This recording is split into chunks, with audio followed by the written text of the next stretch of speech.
నేనెల్లప్పుడూ యెహోవాను సన్నుతించెదన్, నిత్యము ఆయన కీర్తి నా నోట నుండున్.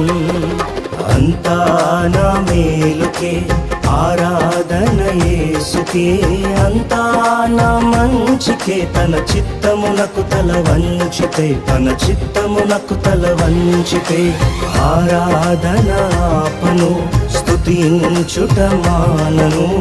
ఆరాధన ఆపను, స్తుతించుట మానను, స్తుతించుట మానను.